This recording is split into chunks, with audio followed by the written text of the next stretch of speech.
प्यारे बच्चों, आप सभी के रिक्वेस्ट पर क्लास 12 के लिए इंग्लिश इलेक्टिव का परीक्षा उपयोगी प्रश्न इस वीडियो के माध्यम से बता रहा हूं। चैनल पर पहली बार है तो जरूर सब्सक्राइब कर लें और इंग्लिश इलेक्टिव के बच्चों तक यह वीडियो जरूर शेयर करें। तो चलिए हम लोग आज कुछ नया सीखते हैं।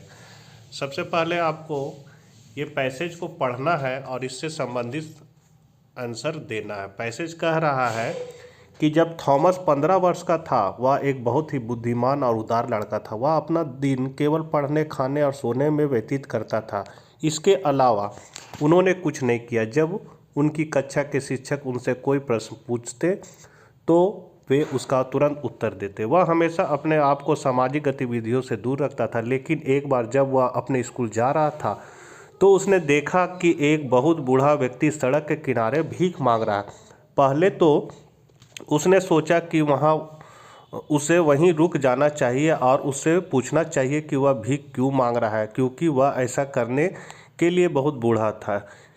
इसके बजाय उसे आराम करना चाहिए। उसी समय उसे एहसास हुआ कि अगर वह वहीं रुक गया तो उसे स्कूल के लिए देर हो जाएगी। उसने कुछ देर सोचा और बूढ़े आदमी के पास गया। उसने देखा कि सब उसके पास से गुजर रहे हैं पर कोई उसे भीख नहीं दे रहा है। घटना देख उसने अपनी जेब से 20 रुपये निकाले और भिखारी को दे दिया। ऐसा करके उन्हें बहुत अच्छा लगा और हाँफते हुए स्कूल पहुँचे। अब इसी से संबंधित क्वेश्चन है आपका। पहला क्वेश्चन है, थॉमस ने अपना दिन कैसे बिताया? तो इसका आंसर दूसरा होगा, केवल पढ़ना, खाना और सोना। दूसरा क्वेश्चन है, स्कूल जाते समय थॉमस ने किसे देखा? तो बूढ़ा आदमी, एन ओल्ड मैन को। तीसरा क्वेश्चन है, थॉमस बूढ़े व्यक्ति से क्या पूछना चाहता था? तो इसका आंसर हो जाएगा चौथा, भीख मांगने के स्थान पर विश्राम करना। चौथा नंबर क्वेश्चन कहता है, हाँफना का पर्यायवाची क्या है? तो इसका हो जाएगा हेवन, गर्म करना। फिर है, थॉमस ने भिखारी को कितने पैसे दिए? तो 20 रुपीज़, 20 रुपये दिए। अगला है, इस पोयम को पढ़ना है और इससे संबंधित आंसर देना है। तो पोयम आप लोग देख लीजिए।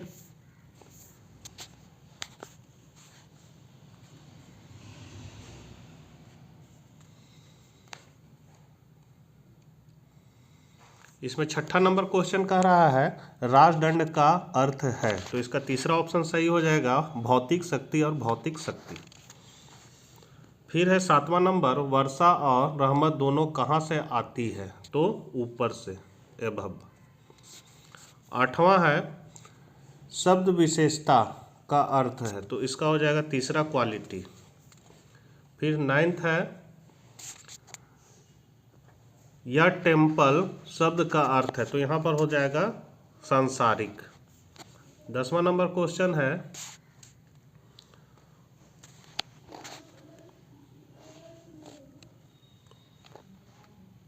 सेप्टेड स्वे मुहावरे किसे संदर्भित करता है? तो इसका चौथा ऑप्शन हो जाएगा, राजा का शाही अधिकार। 11 नंबर क्वेश्चन कह रहा है, नैन्सी ने कहा मैं कल जा सकती हूँ। तो इसका पहला ऑप्शन है, नैन्सी ने कहा कि वह अगले दिन जा सकती है। 12वां नंबर क्वेश्चन है, केशव ने कहा रीता अभी व्यस्त है। तो इसका दूसरा ऑप्शन हो जाएगा, केशव ने बताया कि उस समय रीता व्यस्त थी।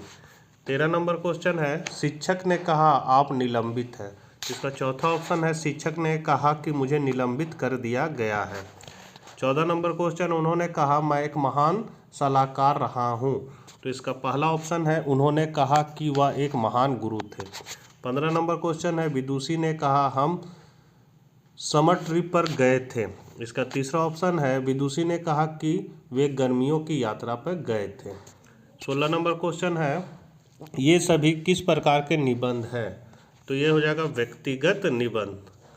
फिर 17 नंबर क्वेश्चन है, एक निबंध के परिचयात्मक पैराग्राफ में विषय, थीसिस और की आवश्यकता होती है। तो इसका मेन आइडिया मतलब मुख्य विचार। 18 है, किसी वस्तु के शीर्ष पर क्या रखा जाता है? तो इसका हो जाएगा हेडिंग या टाइटल।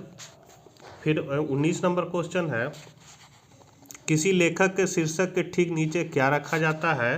तो बाय लाइन। 20 नंबर क्वेश्चन है, एक लेखक में कितने पैराग्राफ होने चाहिए? तो 3 या 4, तीसरा ऑप्शन सही है। अगला है 21 number question, I sell my dream कहानी के लेखक कौन है? तो इसका हो जाएगा Gabriel Garcia Marquez. 22 number question है, एवलिन को कौन सी आवाज़ सुनाई देती है जो उसे उसकी माँ की मृत्यु की याद दिलाती? तो इसका दूसरा ऑप्शन हो जाएगा एक गली का अंक। 23 नंबर क्वेश्चन है, एवलिया अपने प्रेमी के साथ किस प्रकार संबंध बनाना चाहती थी? तो नाव से। 24 नंबर क्वेश्चन है, शहर के लोगों के हैरान कर देने वाले प्रश्न का ओल्ड हैगवर्ड ने क्या उत्तर दिया था? तो तीसरा ऑप्शन हो जाएगा वर्तमान के लिए। 25 नंबर क्वेश्चन कह रहा है, एकमात्र व्यक्ति कौन था जिसके साथ दूसरे कप्तान ने अपनी भावनाओं को साझा किया? तो पहला ऑप्शन हो जाएगा बेसी कार्बिट। 26 नंबर है, जब डॉक्टर मार्गोलियन ने शादी की को देखा तो वो बेहद हैरान रह गया। क्या चीज को? तो राइजेल को। फिर 27 नंबर क्वेश्चन है, यहूदी समुदाय में शादी करने के लिए क्या जरूरी था? तो केवल 1 पैसा। 28 नंबर क्वेश्चन कहता है, कहानी के अनुसार दुनिया में सबसे अच्छे नकलची कौन है? तो इसका आंसर हो जाएगा दूसरा, बच्चे। 29 नंबर क्वेश्चन कहता है, बुद्ध मंदिर के प्रत्येक टिकट की कीमत कितनी थी? तो पहला ऑप्शन है $5। 30 नंबर क्वेश्चन कह रहा है, विलियम माल्के का जन्म हुआ था? तो चौथा ऑप्शन लंदन में। फिर है, वृक्ष पद के कवि कौन है? तो इसका दूसरा ऑप्शन हो जाएगा एमिली डिकिंसन। 32 नंबर क्वेश्चन है, वृक्ष कविता में किस प्रकार के दिन का वर्णन किया गया है? तो तीसरा ऑप्शन है गर्मी का दिन। 33 नंबर क्वेश्चन कर रहा है, हंसों के 2 साथी कौन है? तो धारा और वायु दोनों है, तो इसका तीसरा ऑप्शन सही है। चौथा हो जाएगा 34 number, the wild swans and Coole कविता में भीड़ का क्या अर्थ है? तो पहला ऑप्शन हो जाएगा इसका एक प्रकार का लंबा कांच जो पानी के पास उगता है। 35 नंबर क्वेश्चन है, टाइम अगेन कविता कौन है? तो इसका तीसरा ऑप्शन हो जाएगा A.K. रामानुज। 36 नंबर क्वेश्चन है, स्वतंत्रता के लेखक कौन है? तो G.B. स्वा। 37 नंबर क्वेश्चन है, फिल्म निर्माण की शुरुआत से होती है किससे? तो एक विचार से, तीसरा ऑप्शन। 38 है, एक फिल्म के लिए एक बहुत ही अपूर्ण तकनीकी आधार क्या था? तो इसका हो जाएगा स्पिरिट लिपि। 39 नंबर क्वेश्चन है, वाई द नोवेल मैटर्स निबंध के लेखक कौन है? तो इसका तीसरा ऑप्शन हो जाएगा D.H. लॉरेंस। और लास्ट क्वेश्चन है 40 नंबर, पूरे शरीर को कौन निर्देशित करता है? तो हमारा दिमाग, आवर ब्रेन। अब सेक्शन सेक्शन 2 और इसमें सेक्शन ए, इसमें आपको ये कहानी को पढ़ना है और इसी से संबंधित आंसर देना है। कहानी कह रहा है, लगभग 100 साल पहले जब भी कोई ऑपरेशन किया जाता था तो रोगी को दर्द होता था जब उसे लगता था कि सर्जन ने उसके मांस को काट दिया है, लेकिन अब बिना दर्द के गंभीर ऑपरेशन किए जा चुके हैं और हजारों लोगों की जान बचाई जा चुकी है। जेम्स सिम्पसन पहले व्यक्ति थे जिन्होंने क्लोरोफॉर्म की दर्द निवारक शक्ति की खोज की और उसका उपयोग किया। जेम्स का जन्म एक गरीब परिवार में हुआ था, इसलिए लड़कपन में उन्हें एक केवल छुट्टियों के दौरान अपने पिता की मदद करनी पड़ती थी, बल्कि गांव के डॉक्टर की भी मदद करनी पड़ती थी। लेकिन अस्पताल में इलाज के लिए आए लोगों की भयानक पीड़ा से वह सहम गया। अब उसने अपने जीवन का लक्ष्य ऐसी नई खोजों की खोज करना बना लिया जो इतने दर्द को रोक सके। सिम्पसन ने कई प्रयोग किए और अंततः क्लोरोफॉर्म की खोज की। अब मरीजों को ऑपरेशन का डर नहीं है। पहला क्वेश्चन कह रहा है, भूतकाल में जब कोई ऑपरेशन किया जाता था तो मरीजों को आंसू की तरह दर्द क्यों होता था? तो इसका आंसर है, पहले मरीजों को ऑपरेशन के समय भयानक दर्द का सामना करना पड़ता था क्योंकि उन्हें लगता था कि सर्जन ने उसके मांस को काट दिया है। दूसरा क्वेश्चन है, क्लोरोफॉर्म की खोज किसने की थी? तो है जेम्स सिम्पसन ने क्लोरोफॉर्म की खोज की थी। तीसरा है, उसने अपने लड़कपन में क्या किया है? तो बचपन में वे छुट्टियों में गांव के वैद्य की सहायता किया करते थे। चौथा नंबर क्वेश्चन कहता है, किस बात से उसे डरा दिया? तो किस बात ने उसे डरा दिया? तो अस्पताल में इलाज के लिए आए लोगों की भयानक पीड़ा से वह सहम गया। 5वां नंबर क्वेश्चन है, उसने अपनी खोज कैसे की? तो सिम्पसन ने कई प्रयोग किए और अंततः क्लोरोफॉर्म की खोज की। अब है निम्नलिखित कविता को ध्यानपूर्वक पढ़िए और 6 से 8 तक के प्रश्नों को देखिए। तो यहाँ पर इसको आप पढ़ लीजिएगा, इसी से संबंधित मैं सवाल आपको बता रहा हूँ। 6ठा नंबर क्वेश्चन कह रहा है आपको, ऑल इन ओवर शब्दों का क्या अर्थ है? तो इसका मतलब है सब खत्म का मतलब है कि प्रेमी और उसकी मालकिन के बीच प्रेम संबंध खत्म हो गया। 7वां नंबर क्वेश्चन कहता है कवि की गहरी जड़ें क्या है? तो कवि की गहरी इच्छा अपनी खोई हुई प्रेयसी को वापस पाने की है। 8वां कहता है कवि की शैली और लहजा क्या है? तो इसका आंसर है कविता संवादात्मक शैली में लिखी गई है और कवि अपनी प्रेमिका से उसे और मौका देने की याचना करता हुआ प्रतीत होता है। अब है दीर्घ उत्तरीय प्रश्न। 9वां नंबर क्वेश्चन, जल्दी उठने के फायदे पर एक निबंध लिखना है। तो आप देख सकते हैं, इस निबंध को देख लीजिए। हम धीरे धीरे बढ़ा दे रहे हैं, थोड़ा लंबा है।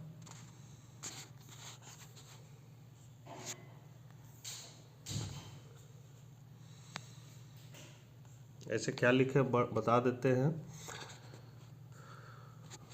जल्दी उठने वाले को अपने दिन के काम की अच्छी शुरुआत मिलती है। जल्दी उठने वाले ने बड़ी मात्रा में कड़ी मेहनत की है, इससे पहले कि अन्य पुरुष शायद ही अपने बिस्तर से बाहर निकले हो। सुबह सुबह दिमाग तरोताज़ा रहता है और थोड़ा शोर या अन्य अशांति होती है, तो उस समय किया गया काम आमतौर पर अच्छी तरह से किया जाता है। जल्दी उठने वालों को सुबह की ताज़ी हवा में कुछ व्यायाम करने का भी समय मिल जाता है।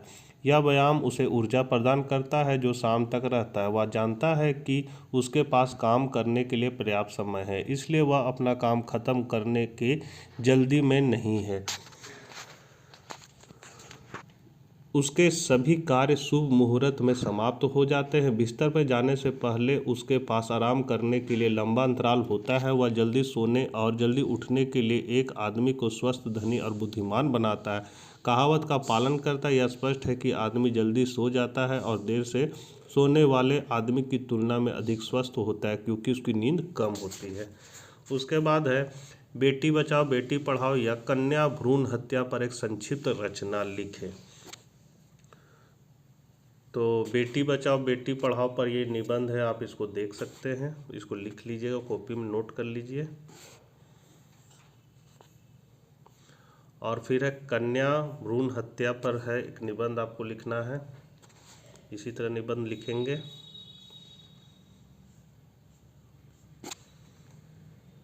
ग्यारह नंबर क्वेश्चन कह रहा है कि आपके विद्यालय के प्रधानाचार्य 35 वर्ष की सराहनीय सेवा के बाद सेवानिवृत्त हुए हैं। उन्हें हार्दिक विदाई देने के लिए एक भव्य समारोह आयोजित किया गया था। उत्सवों का वर्णन करते हुए अपने विद्यालय की पत्रिका में प्रकाशन के लिए 150 से 200 शब्दों में एक रिपोर्ट लिखिए। आप 12वीं ए की सुधा या संदीप है। तो इसका हो जाएगा एक भव्य विदाई, सुधा द्वारा 12वीं ए। हमारे आदरणीय प्रधानाचार्य जी 35 साल की मेधावी सेवा प्रदान करने के बाद आर गुप्ता इस साल 30 सितंबर को सेवानिवृत्त हुए। उनकी सेवानिवृत्ति के दिन उन्हें हार्दिक विदाई देने के लिए एक भव्य समारोह आयोजित किया गया था। विद्यार्थियों व शिक्षकों ने सांस्कृतिक कार्यक्रम का आयोजन किया। उनके गुणों से संबंधित गीतों और कविताओं का पाठ किया गया। हमारे वाइस प्रिंसिपल ने एक विचारोत्तेजक भाषण दिया। उन्होंने शिक्षा और खेल में योगदान के लिए नववर्तमान प्रचार की सराहना की। छात्रों ने प्रिंसिपल को माला पहनाई और उन्हें उनकी कार तक ले गए। उनमें से कुछ भावुक हो गए, वे रोने लगे। हमने नम आंखों से उन्हें विदा किया। उसके बाद है लघु उत्तरीय प्रश्न, फ्रैंक कौन थे? एवलिन के पिता ने उससे झगड़ा क्यों किया? तो फ्रैंक बहुत ही दयालु, मर्यादा और खुले दिल का युवक था। उन्होंने कनाडा जाने वाले एनर लाइन के एक जहाज पर £1 प्रति माह पर एक डेक बॉय के रूप में शुरुआत की। वह ब्यूनस आयर्स में भाग्यशाली रहा और आयरलैंड में सिर्फ एक छुट्टी मनाने आया था। एवलिन उससे उस घर में मिली थी जहां वह ठहरा हुआ था और उससे प्यार हो गया, फिर मिलने लगे। उसने उसका विश्वास इतना जीत लिया कि उसके साथ भाग जाने की तैयारी हो गई। हालांकि उसके पिता को इस संबंध का पता चला और उसने उससे बात करने से मना किया। उसके पिता नाविक की चाप से नफरत करते थे। एक दिन उसका फ्रैंक से झगड़ा हो गया और एवलिन को उसके बाद चुपके से अपने प्रेमी से मिलना पड़ा। 13 नंबर क्वेश्चन कह रहा है मिस्टर कार्विल किस तरह के व्यक्ति थे। तो मिस्टर कार्विल एक विधवा नाव बनाने वाले थे जो अंधे हो गए थे। वह कैप्टन हैंडबर्ग की 2 कॉटेज में से एक और अपनी छोटी बेटी बेसी के साथ किराएदार के रूप में रहता था। वह एक घरेलू अत्याचारी था जिसने अपनी बेटी के साथ बुरा व्यवहार किया। वह शरीर से भारी, स्वार्थी, आलसी, क्रूर और दुराचारी व्यक्ति था। उसने अपनी बेटी के साथ ऐसा व्यवहार किया जैसा कि वह उसके असाध्य अंधेपन के लिए जिम्मेदार थी। वह उसके साथ अपनी दासी जैसा व्यवहार करता था, उसके साथ दुर्व्यवहार करता था और उस पर चिल्लाता था। वह इतना आलसी और आत्मकेंद्रित था कि वह छोटे से छोटे मामले में भी बेसी की सेवा लेता था। उसने बेसी के जीवन को एक आभासी नर्क बना दिया था। 14 नंबर क्वेश्चन है थोइंग ने दूसरा टिकट खरीदने का इरादा क्यों बदला। तो ताओ इंग ने हमेशा हर संभव तरीके से पैसा बचाने की कोशिश की, इसलिए वह शायद ही कभी टिकट खरीदने की परवाह करती थी। जब पहरेदारों द्वारा उसे मंदिर के द्वार में प्रवेश करने की अनुमति नहीं दी गई तो वह पहरेदार से बहस करने और लड़ने के लिए तैयार हो गई। वह जरा भी डरी नहीं थी, लेकिन वह नहीं चाहती थी कि उसका बच्चा इस तरह के दृश्य का गवाह बने। इसलिए उसने स्थिति को समझदारी से संभाला और अपनी गरिमा को बनाए रखने के लिए दूसरा टिकट खरीदने का इरादा बदल दिया। 15 नंबर क्वेश्चन है घड़ियों के टाइम कीपिंग में क्या अंतर है, निहित तुलना क्या है। तो इसका आंसर हो जाएगा घड़ियालों की धातु में भिन्नता, उससे पीटने के तरीके, लंबाई में भिन्नता, घड़ी की सुइयों की मोटाई के आकार में भिन्नता के कारण अंतर किया जाता है। कवि ने इन विविधताओं की तुलना धार्मिक आस्थाओं की विभिन्न गलत और अराजक व्याख्याओं से की है। उपदेशक अपनी रुचि के अनुसार मतों की व्याख्या करते हैं। इस प्रकार वे लोगों को गुमराह करते हैं और समाज में अशांति पैदा करते हैं। 16 नंबर क्वेश्चन है ग्रीष्मकाल के स्रोतों से आप क्या समझते हैं। तो इसका आंसर है ग्रीष्मकाल के स्रोतों का वर्णन करने से पहले हमें स्रोतों को समझना होगा। स्रोत भगवान की श्रुति और संतों और साधुओं द्वारा गाए जाने वाले धार्मिक गीत हैं। कविता में ग्रीष्मकाल के दौरान प्रातः काल सूर्य के उदय होने पर वृक्षों, छोटे जीवों, मधुमक्खियों, पंछियों द्वारा उत्पन्न होने वाले विभिन्न ध्वनियों का उल्लेख स्रोत में किया गया है। वे विभिन्न ध्वनियाँ इतनी मनभावक है कि कवित्री इसकी तुलना स्रोतों से करती है। 17 नंबर क्वेश्चन है प्रेम को प्रकाश के रूप में वर्णित किया गया। कवि छाया के बारे में क्या बात करता है। तो कवि प्रेम कवि है, वह प्रेम को विभिन्न रूपों में प्रस्तुत करता है। वह प्यार को दिन के दौरान एक उज्जवल प्रकाश के रूप में प्रस्तुत करता है, जबकि छाया अंधेर और निराशा का प्रतीक है। कवि कहता है कि यदि प्रेमी पूर्ण मंच मतलब दोपहर में अपने प्रेम को बनाए रखने में असफल होते हैं तो उनका प्रेम कम होने लगता है और वे अलग हो जाते हैं। समय बीतने के साथ उसके जीवन का प्रकाश गायब हो जाने के कारण वे पूर्ण अंधकार में गिर जाते हैं। 18 नंबर क्वेश्चन है पूछताछ की प्रक्रिया किस प्रकार सच्ची स्वतंत्रता की ओर ले जाती है। तो इसका आंसर है यह सच है कि हमारे पास प्रश्नों की एक लंबी श्रृंखला है जिसके बारे में हम जानना चाहते हैं, लेकिन हमें हर सवाल का जवाब पाने की परवाह नहीं है। जबकि जांच की प्रक्रिया हमें वास्तविक स्वतंत्रता की ओर ले जाती है, क्योंकि जब हम कोई सवाल पूछना चाहते हैं तो हमें उस पर गहराई से सोचना होगा, हमें प्रश्न की आत्मा में झांकना होगा। यह प्रक्रिया हमारी संवेदनशीलता पैदा करती है, इसके लिए हमें सतर्कता, धारण आदि की आवश्यकता होती है। एक निरंतर पूछताछ हमें यह सोचने में सक्षम बनाती है कि क्या सही है और क्या गलत है। यह हमें सच्ची स्वतंत्रता के बारे में सोचने में सक्षम बनाती है। इस प्रकार निरंतर पूछताछ हमें सच्ची स्वतंत्रता की ओर ले जाती है। अब है ग्रुप डी।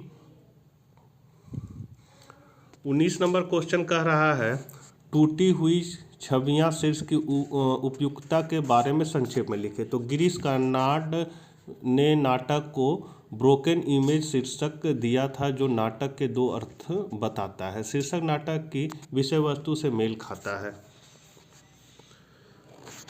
पूरा नाटक मंजुला एक प्रसिद्ध अंग्रेजी उपन्यासकार और उसकी स्वयं की छवि के बीच संवाद के रूप में लिखा गया। बातचीत के दौरान छवि मंजुला नायक से कई सवाल करती है और मंजुला नायक सवालों के जवाब देती है। छवि ऐसे प्रश्न पूछती है जो मंजुला के निजी जीवन के साथ साथ उसके लेखन कार्य से ही संबंधित है। इस तकनीकी के माध्यम से मंजुला अपने पाठकों या श्रोताओं के सामने अपने हृदय के रूप से स्पष्ट रूप से खोलती है, जो वह सीधे नहीं कर सकती है। मालिनी के संदर्भ से दर्शकों को पता चलता है कि मालिनी मुख्य पात्र है और नाटक उन्हीं पर आधारित है। इस प्रकार टूटी हुई छवियां शीर्षक बिल्कुल उपयुक्त और सत्य है। 20 नंबर क्वेश्चन है, क्या जादू काम करेगा? क्या होगा जब आनंद को आने को कहा जाएगा? तो इसका आंसर है, माँ का मंत्र सबसे पुराना है जो कभी विफल नहीं होता है और कुछ भी उसके जादू की शक्ति से परे नहीं। यही कारण है कि वह मंत्र के कामकाज के लिए काफ़ी आशावित है। इसलिए वह स्पष्ट रूप से घोषणा करती है कि जब वह अपने जादू का प्रयोग करेगी तो आनंद दौड़ता हुआ और रोता हुआ आएगा। लेकिन वह प्रकृति से कहती है कि एक बार मंत्र का प्रयोग करने के बाद उसके लिए उसे पूर्वता करना असंभव होगा। वह अपनी बेटी को आईने में देखने के लिए कहती है, जहां उसे अंधेरे के साथ बादल और तूफान मिलते हैं। ब्रज और अंधेरा भी हो सकता है, लेकिन उसे जादू के प्रभाव से आना ही होगा। उसकी माँ की बातें सच साबित होती है और जब सब कुछ हो जाता है तो प्रकृति भयभीत हो जाती है और अपनी माँ से जादू को रोकने और पूर्वत करने के लिए कहती है। मंत्र को पूर्वत करने की प्रक्रिया में माँ की मृत्यु हो जाती है। आनंद मन की बहुत उदास स्थिति में आता है, लेकिन जैसे ही मंत्र पूर्वत होता है लौट आता है। ऐसे में माँ का मंत्र काम करता है। 21 नंबर क्वेश्चन है, आप कैसे कह सकते हैं कि साधु ए टाइगर फॉर मालगुड़ी का नायक है? तो इसका आंसर है, यह कहानी का नायक वह है जिसकी मौजूदगी पूरी कहानी में महसूस की जाती है। इस प्रकार पहली नज़र में हम देखते हैं कि वह बाघ ही है जो नायक हो सकता है, क्योंकि पूरी कहानी की सभी घटनाएं उसी के इर्द गिर्द घूमती है। भू नायक वह है जो त्यागी संभव का हो और जो निस्वार्थ भाव से दूसरों की भलाई के लिए अपनी भूमिका अदा करता है। नायक वह होता है जो परिस्थितियों का डटकर सामना करता है और कभी भी सही रास्ते से नहीं भटकता है। वह सभी के लिए एक आदर्श बन जाता है जो हमारी सहानुभूति बटोरता है। इन तथ्यों पर विचार करने पर हम पाते हैं कि साधु इस लंबी कहानी के नायक के रूप में उभर कर सामने आते हैं। अपने प्रारंभिक जीवन में वह एक पारिवारिक व्यक्ति के रूप में अपने कर्तव्यों का पालन करता है। अध्यात्म के लिए उसकी आंतरिक ललक है कि वह अपना घर और सब कुछ छोड़कर जंगल में तपस्या का जीवन व्यतीत करता है। वह अपनी सभी ज़रूरतों को कम कर देता है। वह बाघ को लोगों के क्रूर हाथों से बचाता है। उन्हीं लोगों के अपमानजनक शब्दों की परवाह नहीं करता। वह बाघ के जंगली स्वभाव को शांत करता है। वह अपने भीतर की आत्मा को जगाता है। वह बाघ को मानव प्रकृति की कई बातें और देवत्व के बारे में कई बातें बताता है। वह अपने बुढ़ापे में बाघ के लिए एक आरामदायक चिड़ियाघर जीवन की व्यवस्था करता है। वह यह कहकर बाघ को व्याकुल हृदय को सांत्वना देता है कि वे फिर किसी और भी मिलेंगे, इसलिए साधु नायक है। 22 नंबर क्वेश्चन है, बाघ और बाघिन के भीषण युद्ध का वर्णन कीजिए। ये आपका लास्ट क्वेश्चन है। तो इसका आंसर है, जैसे ही बाघ ने बाघिन पर अपना पहला हमला किया, उसे अपनी पीठ से नीचे फेंक दिया और उसे आंख और गले पर बुरी तरह से घायल कर दिया। वह फिर से उससे टकराई और वह दूर जा गिरी। अब वे एक दूसरे से टकराए। खरोंचे, पंजे, मल्लयुद्ध, हाथापाई एक दूसरे को काटते और फाड़ते रहे। वह भी खड़ा हुआ उससे टकराया, लेकिन क्या यह चट्टान को पीटने जैसा था? वह इतनी बुरी तरह जख्मी हो गया कि हर तरफ से खून बहता हुआ वह नीचे गिर पड़ा। बाघिन का भी यही हाल था। वह एक खाई में भर जाती है। उसका खून भी बह रहा था। उसकी आंखें सूज गई थी और वह उसे खोलने में असमर्थ थी, जबकि बाघ की किस्मत अच्छी थी। खून टपकने से वह अपनी आंखें खोल सकता था। दोनों लेटे लेटे हाँफ रहे थे। तो बच्चों, ये थे आपके इंग्लिश इलेक्टिव के महत्वपूर्ण प्रश्न परीक्षा उपयोगी। आशा करते हैं आपको हल्का हल्का समझ में आ गया होगा। मिलते हैं नेक्स्ट वीडियो के साथ, तब तक के लिए आज्ञा दीजिए। Bye bye.